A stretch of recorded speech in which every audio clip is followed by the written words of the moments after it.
Bonjour à tous et bienvenue dans ce tutoriel de compétences Mac où aujourd'hui on va parler du Finder. Donc le Finder d'OS X Mountain Lion, c'est ce petit bonhomme bleu qui sourit et qui est en réalité l'explorateur de fichiers de votre Mac.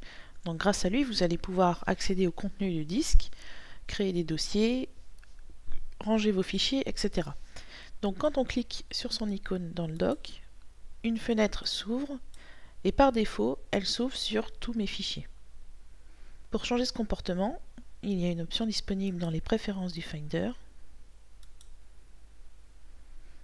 Dans l'onglet Général, ici vous pouvez voir que les nouvelles fenêtres du Finder affichent tous mes fichiers, mais vous pouvez décider qu'elles ouvrent le dossier de votre choix en choisissant Autre, ou sinon, par exemple, votre maison.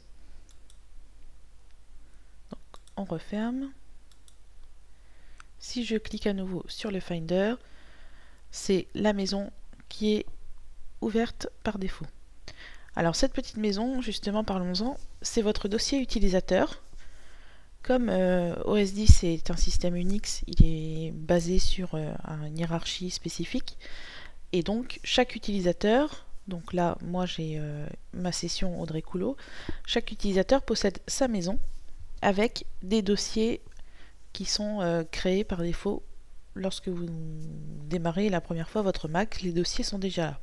Donc on a le dossier bureau qui va contenir les éléments qui se trouvent sur le bureau, le dossier document, le dossier image qui va servir notamment à iPhoto afin de ranger votre bibliothèque, le dossier musique qui va servir à iTunes pour ranger également tout ce qui concerne le multimédia. Le dossier public va vous permettre d'échanger des fichiers sur votre réseau. Le dossier téléchargement va servir à Safari pour stocker les éléments que vous téléchargez sur Internet. Et le dossier vidéo peut notamment servir pour iMovie. Donc ces 7 dossiers sont à conserver absolument puisque, comme je viens de vous l'expliquer, ils servent aux applications afin de stocker les différentes bibliothèques. Vous pouvez bien évidemment créer autant de dossiers que vous le souhaitez dans votre maison, c'est chez vous, c'est votre espace.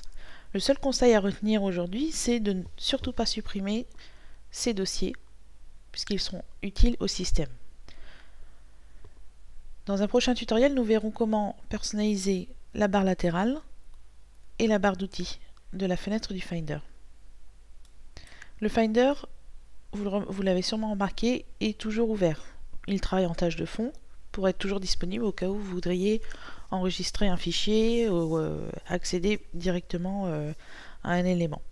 Voilà, donc il se démarre automatiquement lorsque vous allumez votre Mac et il va se fermer à son extinction.